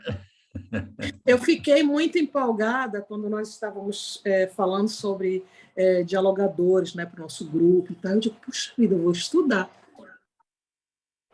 Não, alguma coisa me falou que tem que ficar muito na mediunidade, ser médium, fazer o meu papel como médium. Porque quando você falou sobre o comportamento... Você falou sobre o comportamento, eu me lembro que muitas vezes, antes dos nossos trabalhos mediúnicos, uns dias antes, eu sonhava, eu tinha pesadelo, eu ia assim meia angustiada, sabe? Depois de muita oração, um pouquinho de leitura aqui, um pouquinho de concentração no nosso... Ia mais calminha, sabe? Porque era muito... Aí, no o médium é você vai visitado crescendo, pelos espíritos, né, que vão se comunicar, né? Então você sente, às vezes, antes da reunião. Tem jeito. Mas eu vou compartilhar aquela trovinha do Jacques Aboab, que fala de médium também, né? É o mesmo problema, Alain.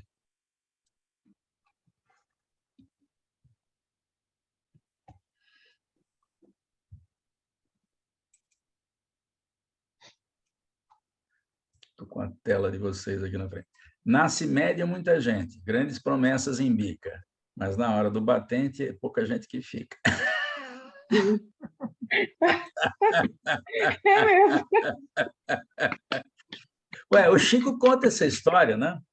Ele conta que quem trabalha... Eles fundaram o centro lá em Pedro Leopoldo, o Luiz Gonzaga, São Luís Gonzaga, em memória a esse espírito São Luís Gonzaga, santo da Igreja Católica. Deram esse nome. E agora eu não me lembro, mas tem uma causa, eu não me lembro exatamente qual é a causa. Mas, enfim. E então, todo mundo, né? Vamos fazer reunião mediúnica e tal, um monte de gente lá. Tal. No dia que começaram os trabalhos, só tinha o Zé Xavier, o irmão do Chico, e o Chico. Todo mundo foi embora. Mas claro, conhecido, isso é tão conhecido. Para deixar claro, agora nós temos um grupo que nós estamos estudando junto, um grupo maravilhoso, pessoas trabalhadoras, graças a Deus. Estamos muito felizes com isso. Muito. Isso é muito bom. E esse grupo afinado vai dar muito resultado, porque o que precisa é o grupo afinado, o resto não tem pressa, vai devagar. Exatamente. Eita, América, o tempo passa. Está acabando. Vou ficar por aqui hoje. Acho que a gente... Mas está muito maravilhoso maravilhosa essa oportunidade de a gente tirar dúvidas, né, e rever pontos aqui juntos, e muito interessante mesmo. E como eu queria endossar as palavras aí da Sônia, a gente passa por desafios aqui, mas o trabalho continua, e o nosso grupo mediúnico está pequenininho, mas está bastante unido. a gente tem consciência que temos uma tarefa, no mínimo de nos preparar melhor, né? E isso nos motiva a continuar o trabalho. Fácil não é para ninguém em lugar nenhum, mas se a gente está aqui na Holanda, passando por esses desafios, pedimos, né? No mínimo, a gente quer tentar, de alguma forma, né? Então, agradecidos a Deus por essa possibilidade de trabalhar, né? E eu não sei se você quer falar mais alguma coisa hoje, porque a gente vai encerrando, né? Se você... faltam 3 minutinhos. Eu agradeço a presença de todos, porque hoje foi quente o seminário aqui. Promete para o mês de setembro. Promete, no mês de setembro tem mais. Tá certo. Então, eu gostaria, né, é uma vontade imensa de elevar o nosso pensamento a Deus em gratidão por esse momento, né? Então, eu gostaria de convidar todos, né, para a gente, te agradecendo primeiramente, Américo, por essa possibilidade, a possibilidade de continuarmos, né? E por esse momento, eu gostaria de convidar todos para unir o nosso pensamento nesse sentimento de gratidão a Deus, aos benfeitores espirituais, ao Divino Mestre Jesus, que é como nosso irmão maior, espírito amoroso, né? Que nos incentiva, que a gente sabe que nos momentos difíceis é a Ele que nós recorremos, e é nele, né, que buscamos a força, a compreensão e o desejo de continuarmos, por mais desafiante que seja a situação, nós estamos aqui e conscientes, como espíritas, temos consciência de que essa é uma oportunidade única que solicitamos, que tivemos a bênção de receber, de estar aqui. Ser espírita na Holanda e tentar viver a doutrina espírita no nosso dia a dia e compartilhar aqui onde nos encontramos, nesse pedacinho de mundo, é porque isso é muito importante para cada um de nós que está aqui. Então, é com um sentimento de imensa gratidão, pedindo aos nossos benfeitores espirituais que nos mantenha nessa trilha, com o desejo sincero de continuarmos. Com o coração cheio de gratidão, pedimos permissão aos benfeitores espirituais para encerrar a reunião de hoje e já nos preparando para o próximo mês, quando daremos continuidade aqui nesse aprendizado, que é infinito. Mestre Jesus, sê conosco, hoje e sempre. Que assim seja.